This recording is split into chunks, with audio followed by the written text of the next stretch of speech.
Muy bien, damas y caballeros, tengan todos ustedes muy buenos días. Siguiendo el ciclo de conferencias organizado por el Instituto de Economía Social y Ambiental de la Universidad Ricardo Palma, de las Facultades Económicas, vamos a tener hoy día la conferencia de investigación formativa que va a estar a cargo de la Magíster Moraima Montiveller Ardiles. Ella es antropóloga y arqueóloga con amplia experiencia en la aplicación de metodologías cualitativas y dominio del idioma quechua, que le permite interactuar en temas de cogestión y en temas de salud pública. Ella realiza consultoría de organizaciones y procesos en ámbitos de diversos sectores, como por ejemplo educación, desarrollo social, antropología social, cultura, salud, interculturalidad, salud pública, medicina tradicional e investigación. Realiza labor de docencia y temas de capacitación en diferentes instituciones públicas y privadas. Capacitación de maestros bilingües y docencia universitaria. Así, por ejemplo, ella ha desarrollado docencia entre los años 2011 y 2015 en la Universidad San Ignacio de Loyola de Lima. 2007, octubre y noviembre ha sido docente en el tema mitos y plantas alimenticias del Centro Cultural de la Pontificia Universidad Católica en Lima. Entre septiembre y noviembre de 2005 realizó talleres de interculturalidad, TB/MDR y VIH-Sida para personal del MINSA mediante convenios socios en salud. 2005 desarrolló labor de docencia en el posgrado del Diplomado de Interculturalidad de la Universidad Nacional Autónoma de México y la Universidad Nacional San Cristóbal de Huamanga. Entre 98 y 99, 1900, docentes en la Facultad de Ciencias Sociales en la Universidad San Antonio Abad del Cusco, Perú. Entre 95 y 96, docente del programa de capacitación de maestros bilingües e interculturalidad de la Selva Central con la comunidad Achaninca, convenio como la Comunidad Europea. En 1991 inició sus actividades como profesora de los cursos de arquitectura del formativo y sociedad Inca en la Universidad Torino, Italia, Escuela de Especialización Torino. Como vemos, es una profesional con una vasta experiencia y estudios, la cual le va a dar la bienvenida aquí el doctor Napoleón Ambrosio, a quien recibimos con un fuerte aplauso. Bueno, en principio, buenos días. Primero saludar a los integrantes del comité consultivo, conformado por Magíster Víctor Echevarría, Magíster Katia Mejía y la Magíster Gloria López. Conforme lo dijo justamente Carlos Velarde, realmente el tema de hoy es muy relevante, que la autora ha determinado llamarle fundamentos y lineamientos para la investigación formativa, lo cual va a ser determinante para que la facultad pueda obtener la tan ansiada acreditación. Bueno, sin más preámbulo, yo le doy pase a la autora Moraima Montiveller para que pueda disertarnos justamente todo lo relacionado a lo que es investigación formativa. Muchas gracias. Buenos días, colegas, creo que sí, alumnos también. Yo agradezco la invitación para conversar con ustedes sobre investigación formativa. Es un tema muy sensible ahora para las universidades por el tema de acreditación. Y yo pienso que nada de lo que yo diga en esta parte va a ser nada extraño para todos ustedes, ¿no? Lo que sí puede ser quizá útil es un poco la experiencia sobre cómo trabajar el tema con los alumnos de los primeros ciclos, sobre todo de la formación.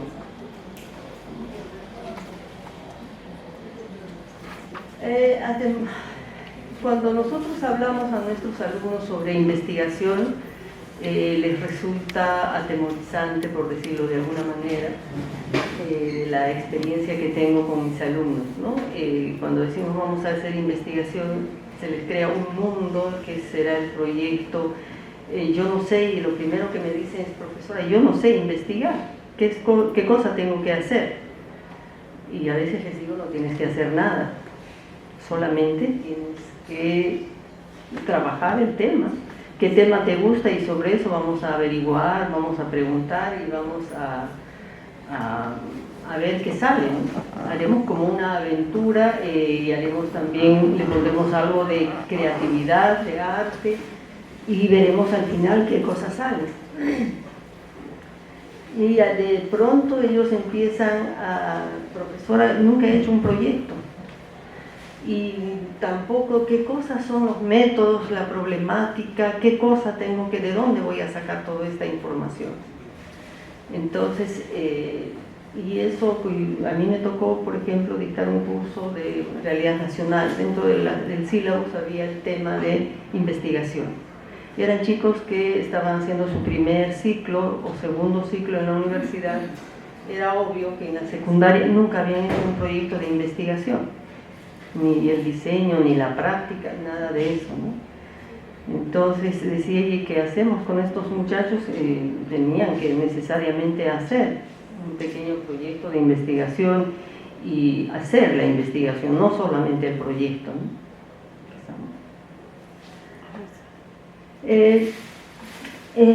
Empezábamos planteándonos preguntas.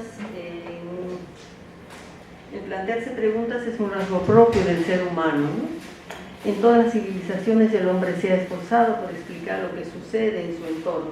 Ha buscado la respuesta en la religión, las creencias, los mitos, explicar y lo que no podía explicar también. Entonces yo empezaba explicando, el hombre por naturaleza ha tenido que buscar explicación de su entorno. Y la investigación es esto, es buscar explicación. Vemos, les decía, el hombre del Paleolítico ha tenido que pintar paredes para explicar. Ahora decimos que tenía una función mágica y religiosa, en fin, lo que podamos entender de esas pinturas del Paleolítico, pero era buscar una explicación a la situación de la casa, ¿no? Cómo tenía que recrear su actividad y cómo explicar cómo le iba a ir en la casa posiblemente al salir, porque era incertidumbre también. Y buscar explicación, y muchos de los mitos explican los orígenes, y muchos mitos se han quedado también en hipótesis, ¿no? Sobre el origen del hombre, sobre el origen de la tierra, el origen del mundo, el origen de las plantas. Están explicadas en los mitos porque es una necesidad del hombre para explicar lo que no puede haber vivido en tiempos pasados. Y empezábamos por buscar buscar cómo hacer que a los estudiantes les interese el tema de la investigación. ¿Por qué se lleva a cabo una investigación? Empezábamos por eso, ¿no? Es por el deseo de saber, de conocer a fondo una realidad, una situación. Empezábamos por eso. ¿Para qué investigamos? ¿Acaso para llenar solo bibliotecas? Hay investigaciones que uno puede hacer sin necesidad de alcanzar los niveles de competencia, como puede ser artículos de científicos, pero se tiene que empezar por algo. Quizá más adelante, les decía yo, ustedes lleguen a hacer realmente artículos científicos de sus investigaciones, pero tenemos que empezar. De la noche a la mañana nadie va a poder hacer ese tipo de trabajo. Detrás de los eventos sociales, por ejemplo, definiciones, trataba yo de decirles las definiciones sobre la investigación, les aterrorizaba más todavía, ¿no? En la actualidad el método científico se considera como un medio para responder casi todas las preguntas, pero no podemos responder a todas las preguntas tampoco, ¿no? Hay muchas preguntas que están en hipótesis, y nunca quizá podamos explicarlas tal vez. ¿Sí? Un tema que es la investigación formativa, ¿no? Yo subrayo allí que es un proceso, ¿no? Es un proceso de descubrimiento del conocimiento y de la apropiación del mismo para la formación de los alumnos. Yo pienso, en base a mi experiencia, cuando al alumno se le vende la idea de que la investigación es un arte, es un placer, es una práctica que cotidianamente la vamos haciendo, y que también eso es investigación. Ahora la ciencia nos da métodos, nos da técnicas, y el arte está en poner dentro de estos planteamientos que nos da la ciencia para la comodidad de la investigación.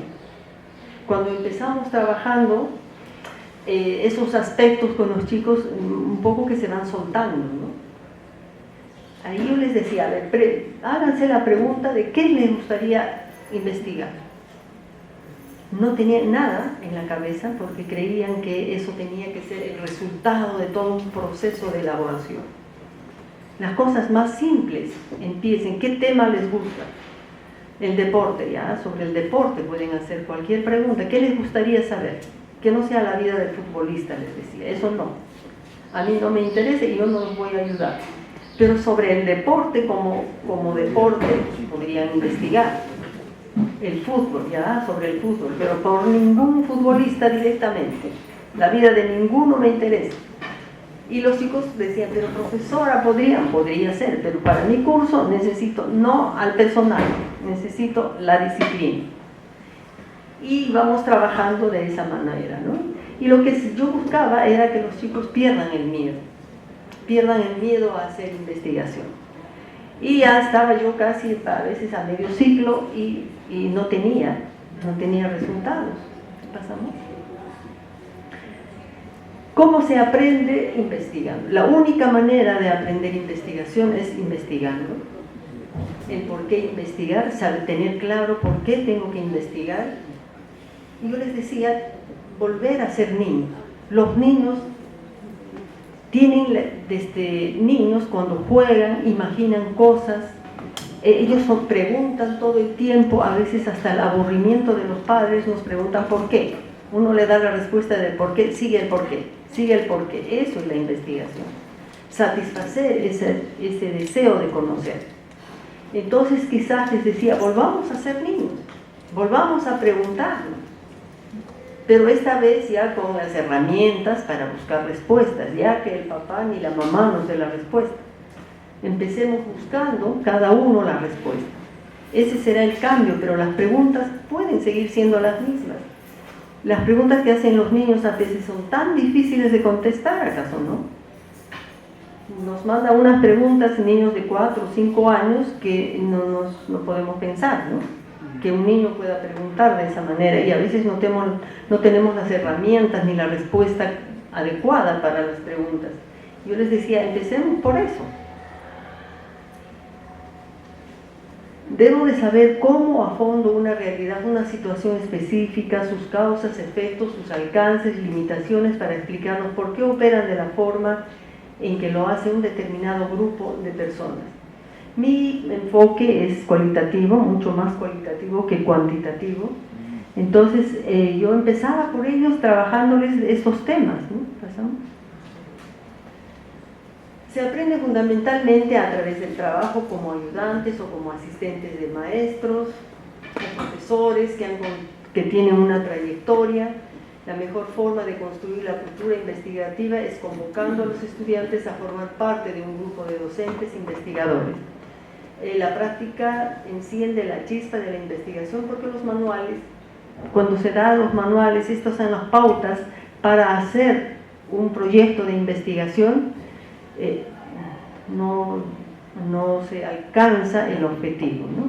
Pero si se lo involucra dentro de un trabajo de investigación, participan activamente y buscan información.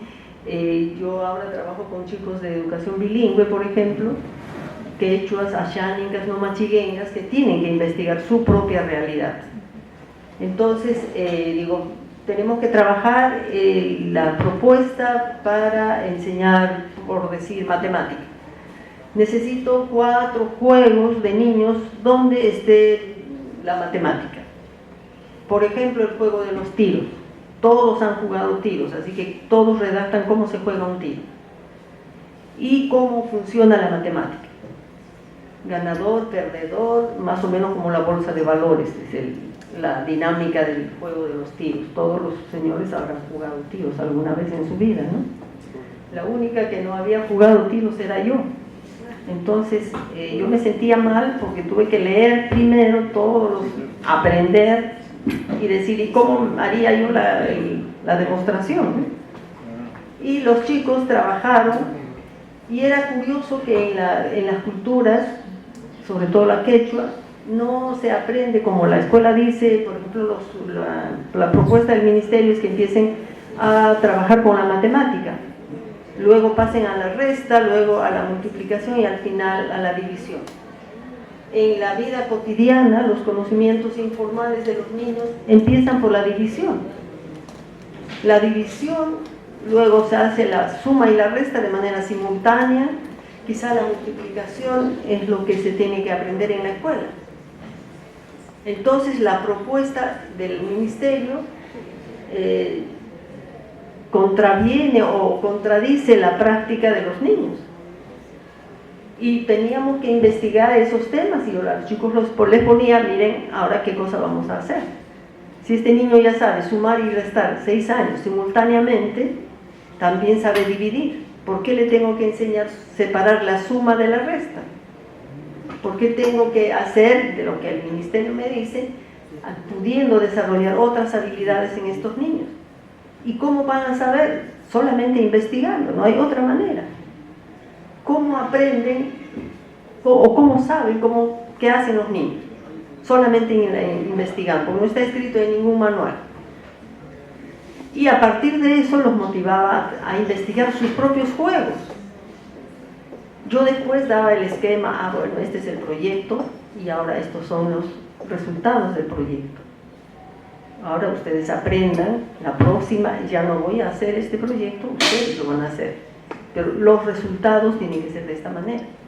Tienen que aplicar los instrumentos de esta manera. Entonces ya con más seguridad hacían su trabajo, ¿no? Y ahí ya les resultaba un poco divertido, porque a partir de lo que ellos sabían se trabajaba, ¿no? Los alcances, el tema ahora, la investigación formativa es un tema pedagógico. Se relaciona con las estrategias de enseñanza-aprendizaje por descubrimiento y construcción. El profesor también tenemos que investigar a nuestros alumnos.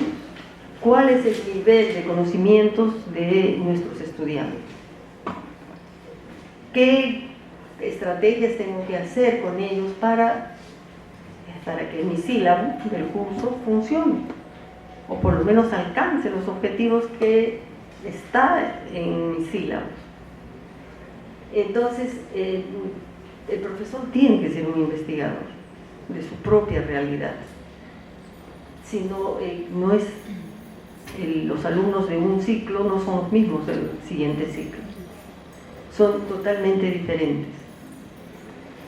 Y pasamos. Hay varias definiciones sobre la investigación formativa, ¿no? Ustedes ya las conocen. Hace parte de la función del docente con la finalidad pedagógica que desarrolla dentro de un marco curricular formalmente establecido, ¿no?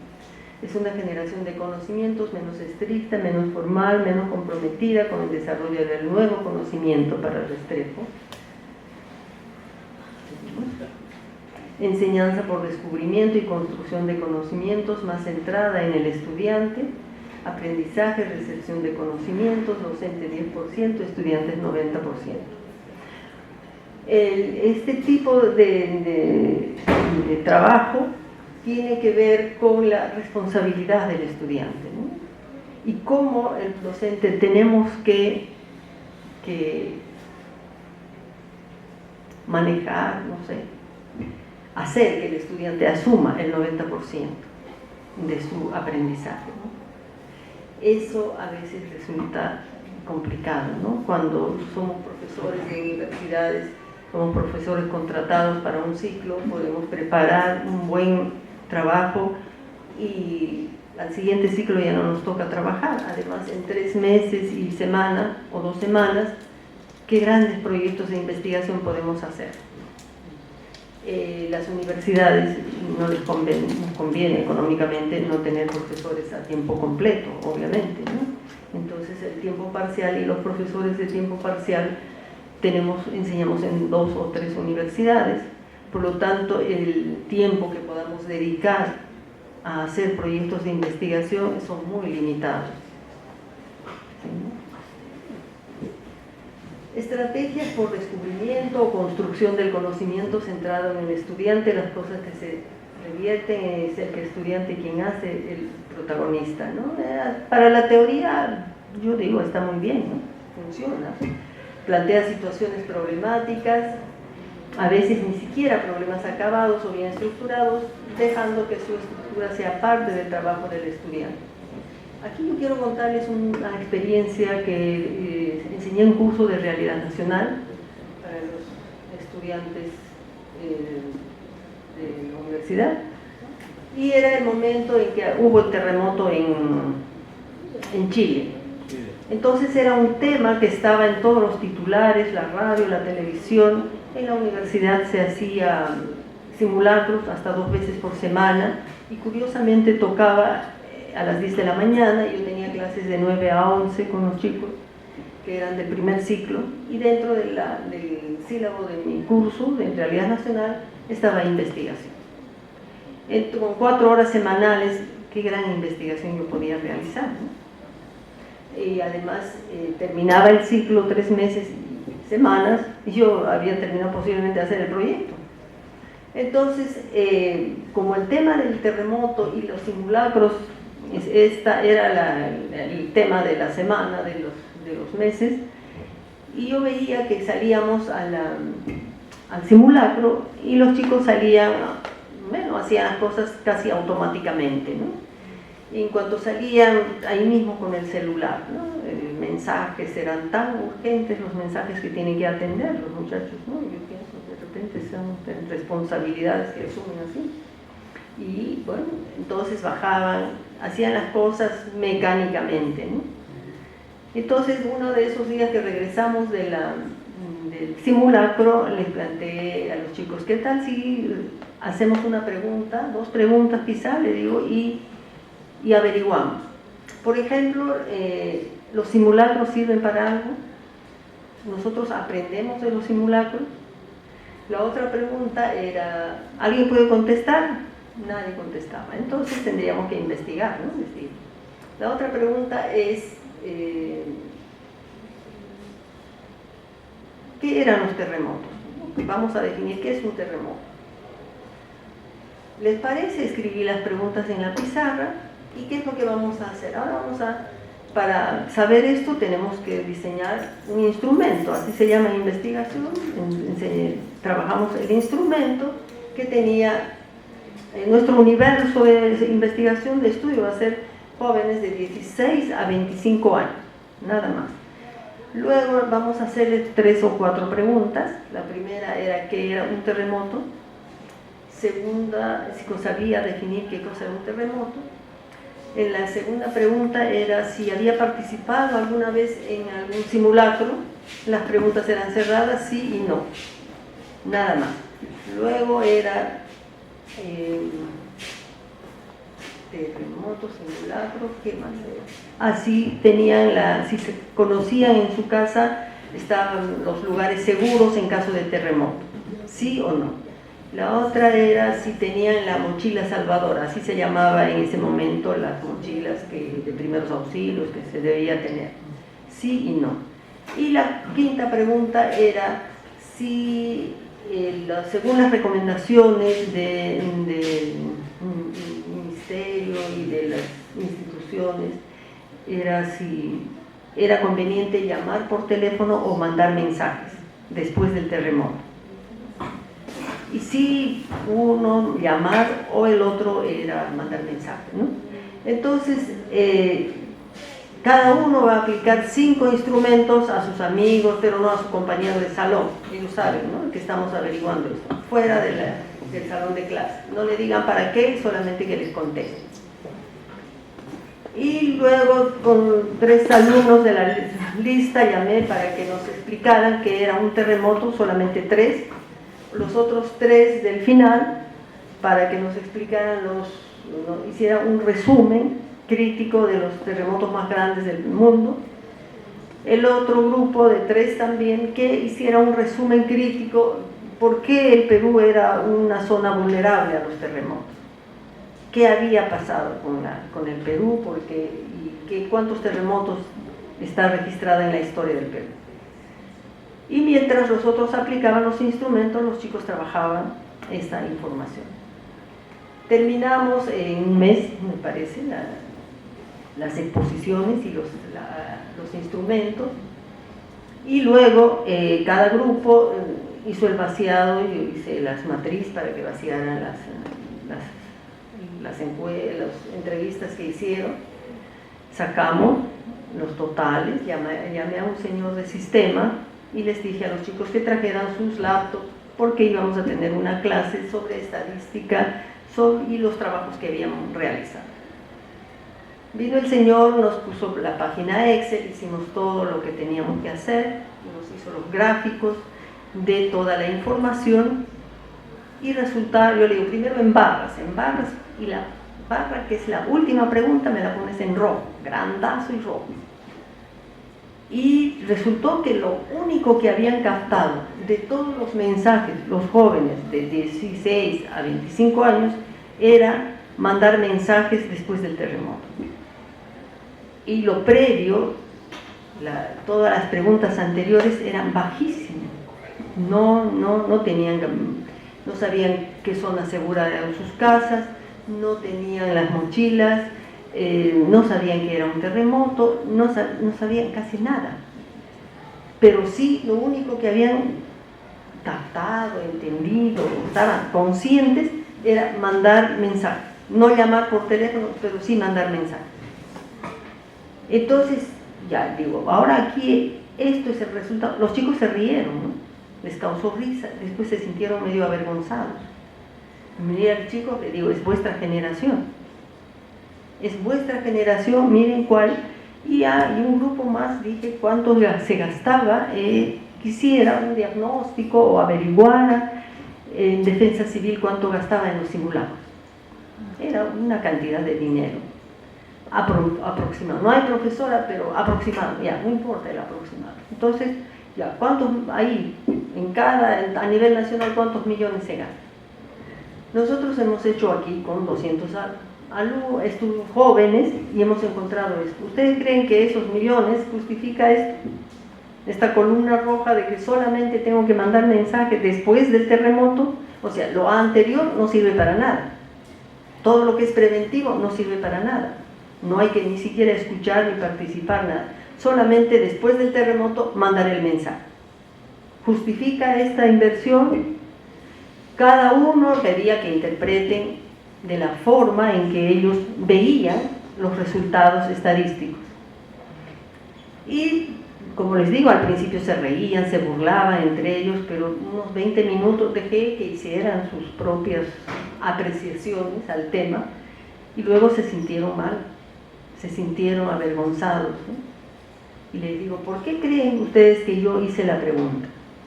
Porque nos tocó salir 2 veces o 3, creo, a los simulacros y lo único que observaba en ustedes, no se comprometían con el simulacro, solamente estaban comprometidos con el celular. Yo sabía que esto iba a salir así. Por eso hicimos, de repente la profesora está falseando nuestra información, por eso nos ha dado este resultado estadístico así. Por eso he invitado al señor que nos enseñe cómo hacer, buscar las estadísticas, pero al señor yo ya le había explicado, ¿no? Necesito que nos hagas primero en barras, así, porque así se ve mejor. Los redonditos no, le dije, solo quiero en barras ahí vamos a entender. Y después la siguiente clase dije que a cada uno va a traer una interpretación al resultado del trabajo que han hecho. Ya yo traje la propuesta, cómo se diseña una investigación, las preguntas que podían ser, una investigación sencilla, pero de la realidad. Y cuando yo dije, bueno, se lo subo a su Infosil para que ustedes tengan el proyecto y ahora elaboramos los resultados del proyecto. Eso sí, todos tienen que participar. ¿Qué conclusiones le ponemos a este trabajo, a esta pregunta? Salieron 40, 50 respuestas, ¿no? Unas más pesimistas que otras, pero dejé que ellos trabajaran su propia percepción de la realidad que habían investigado. Eso es la investigación, les digo. Eso es, nada más que eso es la investigación. Profesora, así se trabaja, y ni siquiera es cualitativo. Es investigación científica, positivista, está con ese enfoque estadístico, que la ciencia exige que tiene que ser medible. Este mismo trabajo, lo pueden hacer en otro lugar y seguramente que saldrá lo mismo, estoy segura. Pero tiene que ser dentro de la misma edad, por ejemplo, ¿no? Hay cosas que se tienen que cumplir para que eso resulte. Y trabajamos de esa manera y los chicos pasaron muy bien su trabajo. Hicimos el informe, subimos la página, se llevaron muy contentos, cada uno hizo la impresión de su trabajo y de su participación también, ¿no?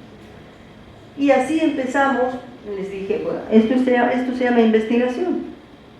Partimos de ¿qué? De una cosa cotidiana, de lo que estábamos sufriendo, viendo, y miren todo lo que salió. Yo creo que a partir de eso podemos, así de cosas casi intrascendentes, podemos empezar a trabajar con los jóvenes, porque en principio ellos no traen mucha formación de primaria ni de secundaria. Hay cosas que no se dan. Hay un tema que vamos a trabajar más adelante, creo que lo puse aquí, que también es fundamental. Bueno, esto ustedes lo conocen, pasamos. Pasamos también. Pasamos. Esto también sabemos ya, no hay nada nuevo. Pasamos hasta la observación. Esto quizá la investigación sistemática no florece sin estados de disposición positiva hacia la duda metodológica.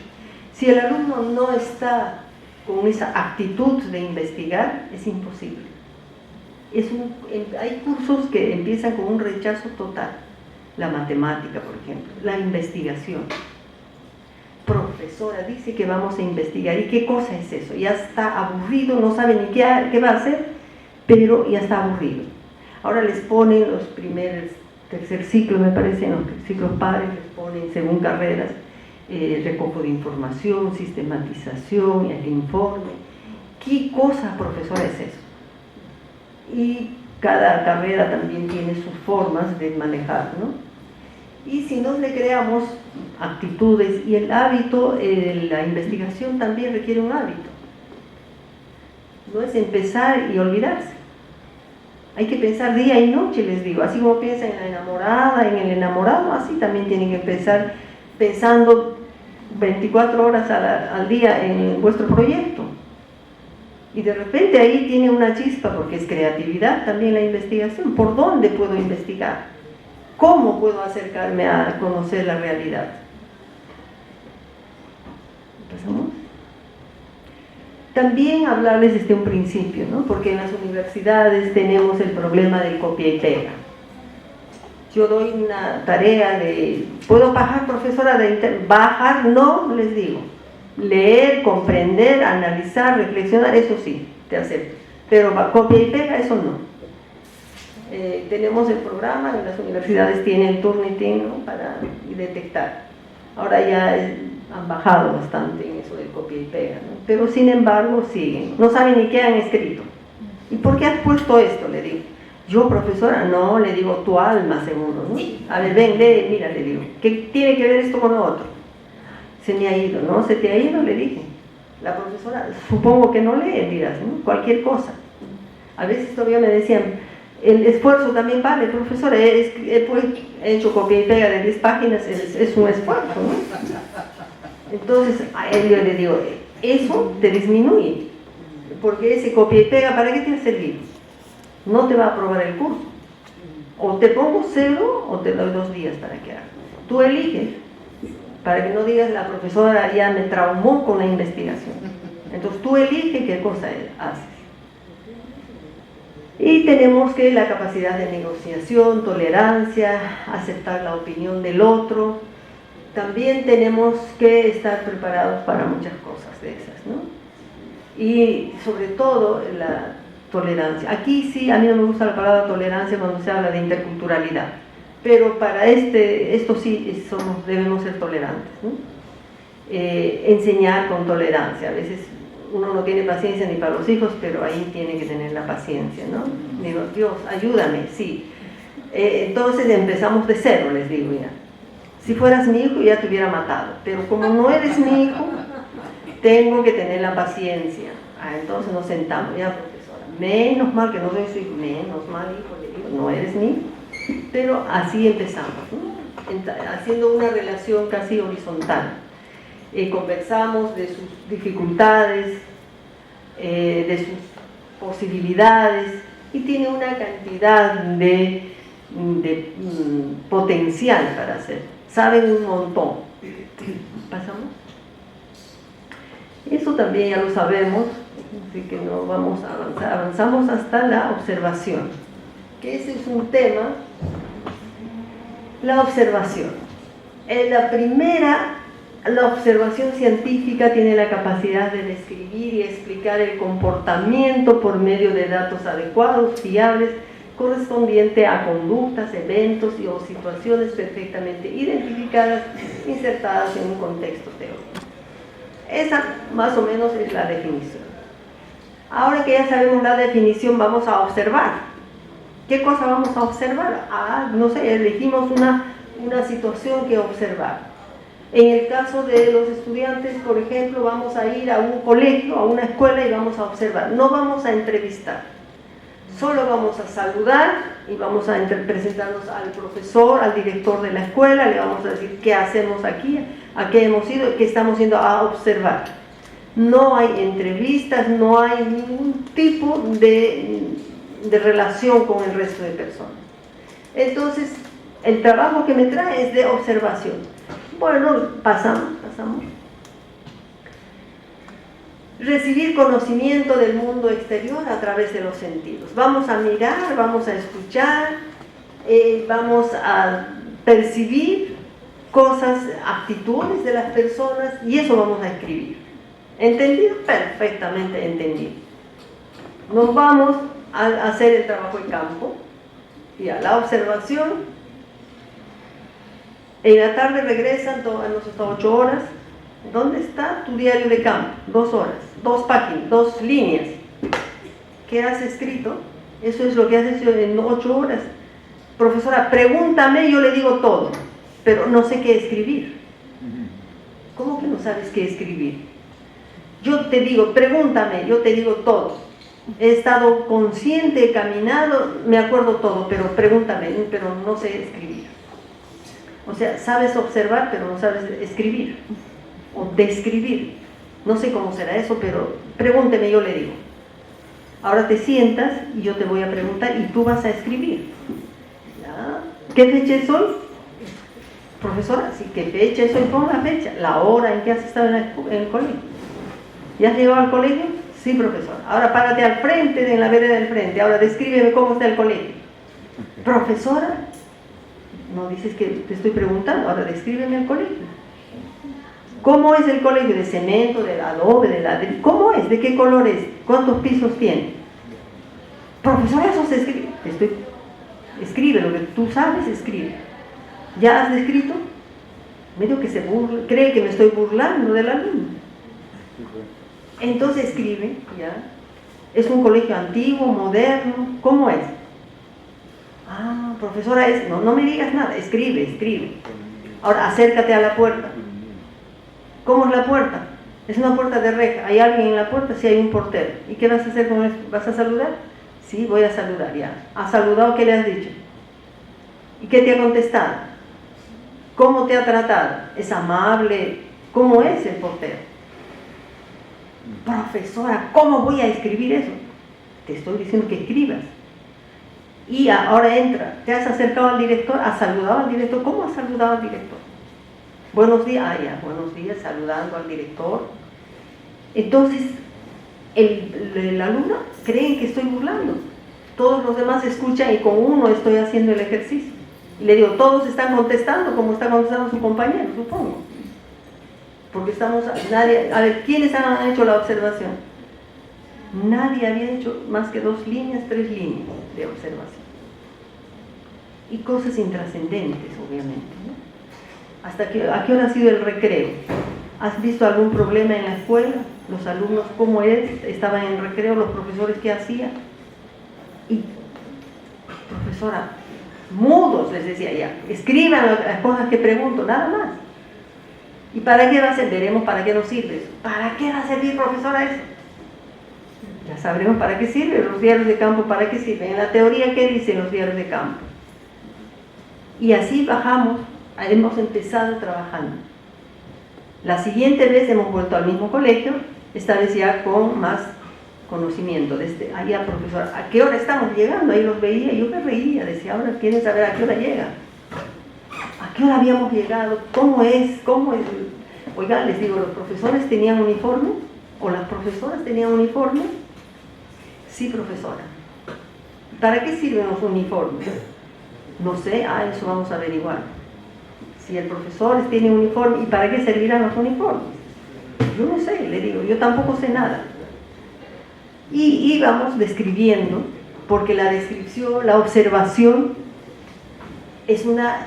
requiere de una estrategia, necesariamente. Yo les decía, no es lo mismo mirar que observar. Tampoco es la observación chismosa, ¿no? Yo miro para criticar, no. Yo observo para describir.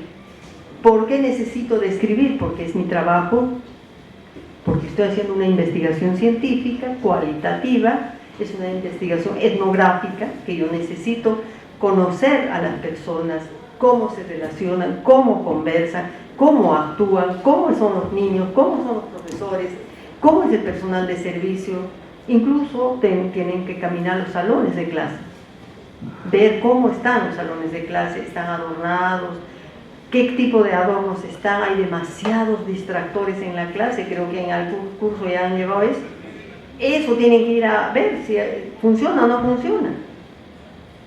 Y vamos, entonces la observación teníamos que trabajar de esta manera, ¿no? Partiendo casi de cero. ¿Por qué el registro o diario de campo? Es una herramienta de investigación, les digo. Si no hacemos esto, no tenemos de qué cosa interpretar. De mi cabeza no puedo interpretar nada. Mi cabeza, mi memoria tendrá un día, 2 días de recuerdo. Y después, ¿qué hago? Necesito cosas concretas, no abstracciones, ni especulación. Otro error que encontraba en mis alumnos, la segunda vez que fueron a observar, que me trajeron interpretado lo que ellos pensaban que era. ¿Qué pensaste que era? ¿Y de dónde sacaste esta información? Yo pienso que es así, profesora, así debe ser. Ajá, le digo, así debe ser. ¿Y de dónde sacas tú que así debe ser? Tú eres investigador ignorante del tema. Si sabes, ¿para qué vas a investigar? ¿Cómo voy a investigar una cosa que ya sé? A priori ya sé qué cosa es. Es otra burla. Ahora ustedes se burlan de mí. Yo creía que yo me burlaba cuando se hacía de escribir. Ahora ustedes se han ido a interpretar y ya me han dado los resultados. Es otro problema. Eso me ha costado muchísimo más que hacer descripción. Evitar hacer que el alumno sea consciente de que no tiene por qué interpretar a priori nada, lo que él se ha imaginado, lo que a él se le ha ocurrido. ¿Y de dónde saca? No lo sé, pero es así, profesora. Insiste, ¿no? Es así. Decía, así, sí, así es. Pasamos.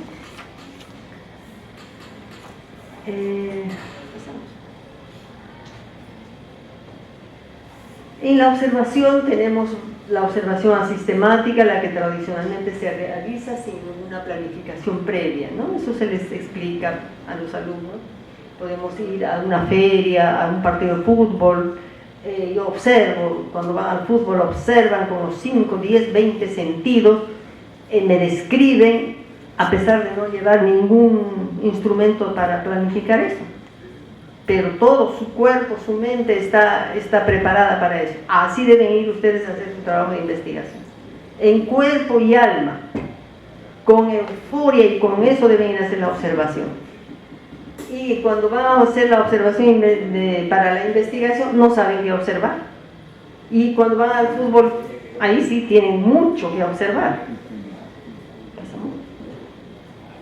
La otra también se les explica cómo son los objetivos de cada registro, cómo tiene que ser. En el caso de las encuestas, de las entrevistas, si necesito yo marcar solamente o necesito hacer las entrevistas en profundidad. La estructurada como estas, por ejemplo, ¿no? El ambiente de una empresa, en el caso requiere categorizar hechos, conductas. Hay momentos en la investigación donde yo necesito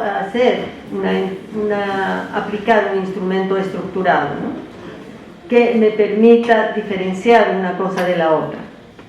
Necesito conocer el ambiente laboral de una empresa, por ejemplo. Yo necesito saber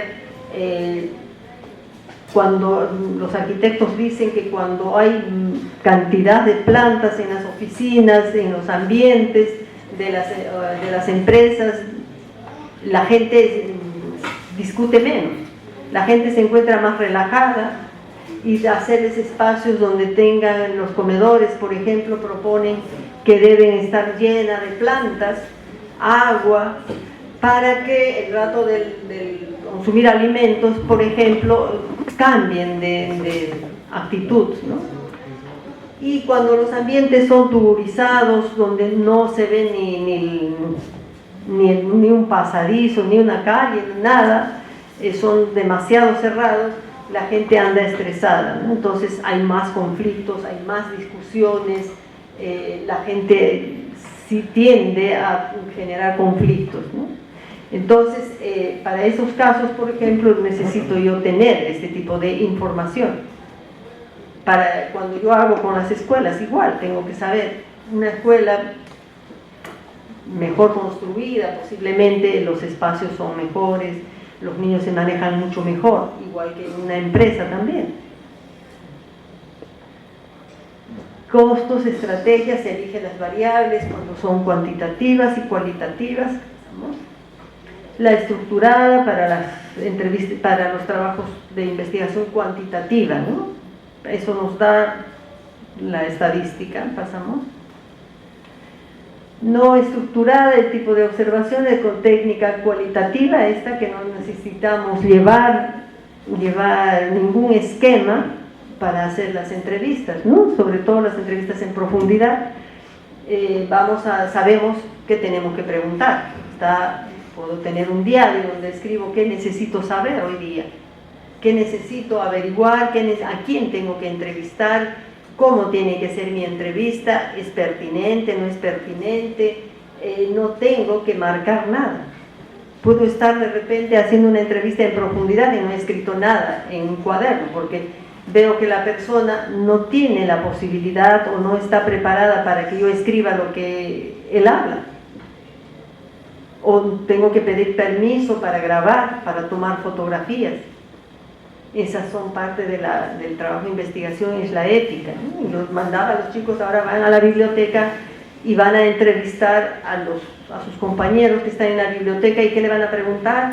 Le van a preguntar qué tema están buscando, cuánto saben del tema que han buscado, han encontrado, cómo les da la biblioteca. Pero no me van a escribir nada, ni me van a tomar fotografías, nada. Tienen que tener todo guardado en su cabeza. Ustedes son jóvenes y deben tener muy buena memoria. Pueden hacer un relato de 10 días, seguido, por día. Mentira, profesora, ¿no? Bueno, va a ser 2 horas, nada más. Iban y recogían, y ahora en la clase escriban su diario de campo. Cómo les fue en la biblioteca, por minutos pueden hacer. Los 10 primeros minutos que hicieron, 5 minutos después que hicieron, y vayan avanzando en ese trabajo. Y luego hacíamos el consenso, ¿no? ¿Qué hemos encontrado? cómo había sido, qué necesitábamos preguntar nuevamente. Ahora sí podíamos hacer entrevistas en profundidad, quizá, decirle al señor o al alumno, decirle, quiero hacerte una entrevista y quiero que me expliques de algún tema que no había quedado claro. Eso también es parte de la investigación. Esto es la observación participante, que en cualitativo es fundamental, ¿no? Considera pertinente el investigador integrarse a un grupo y actuar como un miembro más del mismo. En la antropología, la etnografía, esta es la clave de la investigación, ¿no? Tenemos que integrarnos con las actividades, en las actividades que realizan, debe estar el investigador, ¿no? No puede mandar a otro para que vaya a ver por él. En etnografía, sobre todo, el investigador tiene que estar, puede tener su equipo que ayude, pero él tiene que ver con sus propios ojos cómo funciona el grupo, ¿no? Las actividades del grupo. Otro aspecto que también se necesita es que la presencia del investigador, ¿no? No puede ir el investigador a llamar la atención del grupo, qué sé yo, a concentrar la atención de las personas a las cuales yo tengo que investigar. Le digo, el éxito de los gringos y el fracaso también de muchos, y para otros también el éxito, es que se meten en la comunidad, creen que poniéndose gorra, chullo, poncho, qué sé yo, ya están integrados en la comunidad, ¿no? Bueno, algo tendrán que hacer, le digo, porque es tan evidente la diferencia, entonces algo tendremos que hacer. Pero si nosotros vamos, entre peruanos, no necesitamos hacer esos alardeos, ¿no? de hacer eso, al contrario, llamamos la atención. Y eso a veces distorsiona ¿qué querrá escuchar este señor o señora que viene acá? Le diré lo que quiere escuchar, ¿no? No es la información real. Y también tengo que darme cuenta qué información me están dando. Es lo que yo quiero escuchar, porque le estoy poniendo las palabras a mi entrevistado, ¿no? Entonces me está dando lo que yo estoy queriendo que me dé. Tengo que darme cuenta, también tengo que ser reflexiva con mi conducta, ¿no? Con mi lenguaje. Les digo, antes de hacer una pregunta se tiene que pensar un montón de veces, quizá toda la noche o todo el día anterior. Le pregunto de esta manera, le pregunto de la otra manera. Si le preguntara así, ¿qué me contestaría? Si le pregunto de esta manera, quizá me conteste mejor. Tantear varias posibilidades para hacer las preguntas. No es la improvisación. Nunca se le dice, usted no sabe, ¿no? ¿Verdad? No sabe, señor. Me va a decir, no sé. ¿Usted sabe, señor? Sí, sé. ¿Y qué me puede decir? ¿De qué? ¿De qué quiere que le cuente? ¿De esto dice que es así? No. ¿Así? Sí, así es. ¿Ya ve? Le digo, a mí entrevístenme y yo quiero decir lo que tú quieres escuchar. Entonces, ¿dónde está la investigación? ¿Pasamos? ¿A quién realiza tener un compromiso elevado sobre la conducta del grupo y a la vez registrar comportamientos no verbales, ¿no? Para las entrevistas en profundidad? Y se les tiene que hablar también desde un principio sobre la ética en la investigación. No se puede falsear datos, no se puede inventar información, no se puede corregir, no se puede acomodar a lo que yo estoy pensando ni a mi hipótesis, ¿no? De trabajo. No se puede hacer esas cosas, eso le quita el valor a la investigación. Entonces, si yo quiero demostrar una cosa, ¿para qué hago investigación? Es como si yo voy con un molde y meto ahí toda la masa, y ya pues, ¿qué sale? Yo sé lo que va a salir, un cuadrado, un rectángulo, les digo a los chicos. Entonces, ¿a qué voy? Entonces, yo tengo que saber qué es lo que va a salir de mi investigación, porque si no, ¿cómo confío? No me sentiría satisfecha de mi trabajo si he falseado mis datos. Me estaría estafando yo misma, ¿no? ¿Y cómo me voy a engañar yo misma? Entonces, si yo me engaño yo misma, más fácil será engañar a los demás.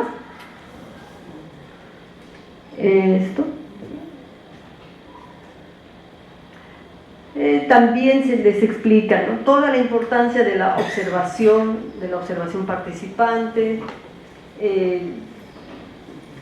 Ya pasamos. Los 3 niveles también, ¿no? Seguimos. Describir para explicar. Identificar conductas, datos adecuados, fiables. ¿Cómo identifico? Pasamos ahí bien, la descripción.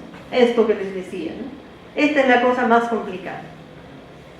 ¿Cómo describimos?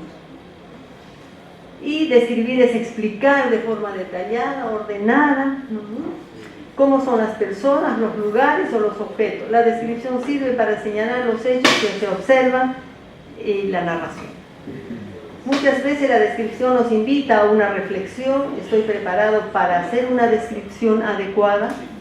Cuando yo voy a hacer una observación, tengo que reflexionar. ¿Cómo voy a hacer mi descripción?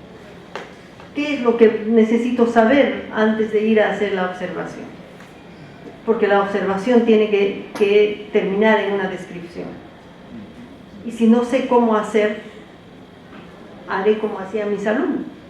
Pregúntame y te digo todo lo que he visto. Pero yo necesito escrito, no necesito tu cabeza. Perfecto, en tu cabeza ordenado, pero aquí yo necesito leer. Y tú después, cuando trabajemos, tú vas a necesitar leer no solo tu trabajo, sino los trabajos de tus compañeros. Aplicar una mayor información, aplicar otros instrumentos, todas estas reflexiones nos tenemos que hacer antes de ir. Hacer que los jóvenes tengan un pensamiento reflexivo, que es lo menos que se ha desarrollado desde la primaria, la secundaria. No hay pensamiento reflexivo. El pensamiento reflexivo nos ayuda a analizar nuestra conducta, nos ayuda incluso por qué los peruanos somos tan impuntuales, es porque no tenemos pensamiento reflexivo. Porque si yo analizo y reflexiono, a mis alumnos les digo eso, quien llega tarde es porque no ha desarrollado una capacidad, una habilidad reflexiva. En cambio, si analizamos los países que tienen desarrollo intelectual un poco más, investigación, son países que tienen puntualidad. Eso quiere decir que es una habilidad que debemos desarrollar. Y los jóvenes, yo los fastidio por eso, ¿no? Les digo, ahí está la falta de pensamiento reflexivo. ¿Y para qué sirve el reflexivo? Ahora que están en exámenes, recién se dan cuenta, ¿no? Entonces, la semana anterior les dije, ahora todas las mañanas se van a poner a reflexionar. ¿En qué cursos estoy mal? ¿Qué necesito? ¿Qué cosa tengo que hacer? No es misterio. No está en las nubes, no está en el internet, está en cada uno de ustedes. Reflexionen qué es lo que tienen que hacer. Ahora se ponen en aprietos cuando ya no tienen nada que hacer. Descripciones. Las descripciones deben responder a las siguientes preguntas. ¿Quiénes son los sujetos? ¿De qué aspectos tienen las personas? ¿Qué aspectos tienen las personas, lugares o el espacio? ¿Qué están haciendo? Los sujetos interactúan unos con otros y de qué manera. Antes de mandarlos a la observación y la descripción, tengo que entrenarlos en estas cosas. Tienen que contestar a esto. Las primeras veces patiné, ¿no? Pero ahora, después ya no. Ahora me describen, pongo un paisaje, me describen el paisaje. Imagínense que cada uno tiene su manera tan particular de ver su entorno. Unos describen, ¿para qué salgo del paisaje para describir? Describan con perspectivas. ¿Y para qué yo voy a salir del paisaje si veo me paro a la mitad y veo todo? Y a veces yo no entendía, ¿no? A ver, describa como quieras, con tal de que tenga sentido. Vamos a ver, no tenía sentido. ¿Por dónde empezamos a describir? Tiene que tener una lógica. Necesariamente tiene que tener una lógica. Cualquiera sea tu lógica, pero tiene que tener una explicación de por qué describes de esta manera. ¿Qué están haciendo los sujetos? Si es el caso de una escuela, un lugar, una fábrica, donde tengan que trabajar, ¿no? ¿Pasamos? cómo es la relación, cuál es el entorno, quizá un poco cada vez más profunda la observación, ¿no? El entorno afecta el comportamiento de las personas que están. Si yo observo que son pasadizos estrechos, si observo que hay interrupciones en el pasadizo, quizá yo tenga que ver más o menos a decir qué tipo de conducta tienen las personas que están en ese lugar. Surgen las hipótesis, en ese momento me van a surgir si yo tengo una buena observación, voy a tener más hipótesis de trabajo. En ese momento voy a surgir mis planteamientos quizá, pero no estoy buscando respuesta. Les digo, estoy buscando preguntas, pero no estoy tratando de encontrar respuestas. En la observación no se puede buscar respuestas. Puedo plantear hipótesis y problemas, y ahí me iré a buscar. Puedo estar equivocada, a mí me ha parecido, pero de repente no es ese el problema. ¿Cuánto conozco del objeto o situación que observo? Antes de ir tengo que informarme, ¿no? ¿Dónde voy a ir a observar? ¿Qué cosa tengo que observar?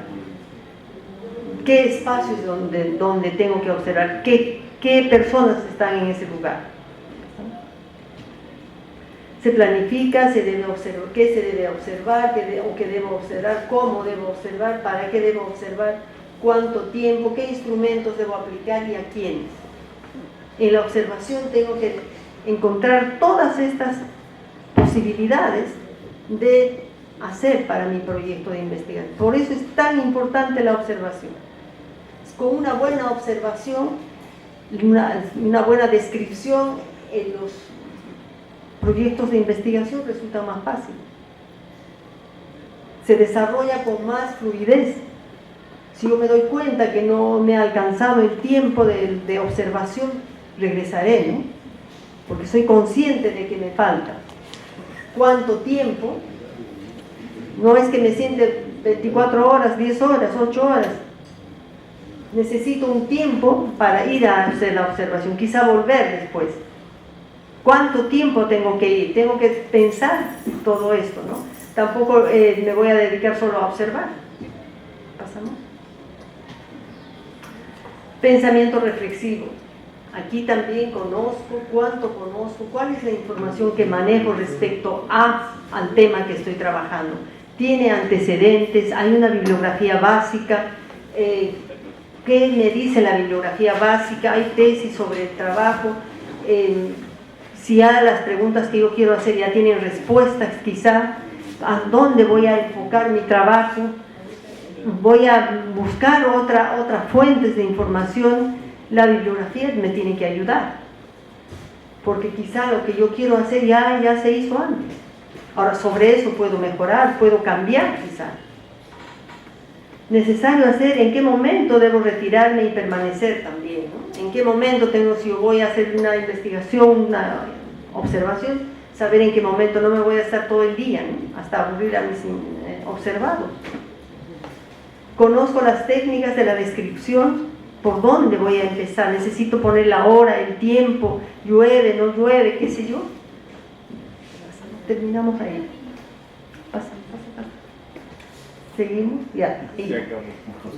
Hasta aquí, como ven, no es nada novedoso, no es nada nuevo, pero sí les digo, es parte de mi experiencia, que son cosas casi elementales, como la descripción, la observación, la actitud para la investigación, crear ese interés en los jóvenes para la investigación, pero no a través de elaboren proyectos de investigación.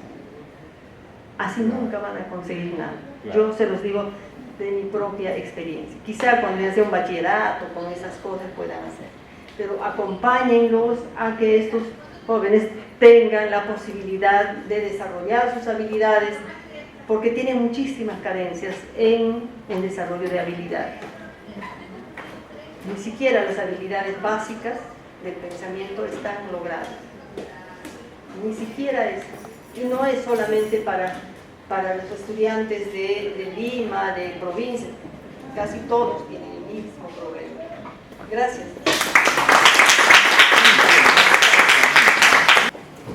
He escuchado su conferencia, la última partecita. Es muy importante, sobre todo la experiencia que usted lleva, seguramente muchos años, enseñando a jóvenes, y eso es justamente lo que necesitamos nosotros, los jóvenes también y los profesores también. Por todo ello, por esta gentileza que usted ha tenido visitarnos y dejarnos su experiencia, la Facultad de Ciencias Económicas y Empresariales, ¿no? Le agradece por haber venido y compartir con nosotros sus conocimientos. En ese agradecimiento, ¿qué podemos darle? Oro, plata, níquel, pero le damos nuestro cariño, nuestro amor y también un pequeño diploma para el recuerdo de siempre. Magíster Moraima Montiel, Argil,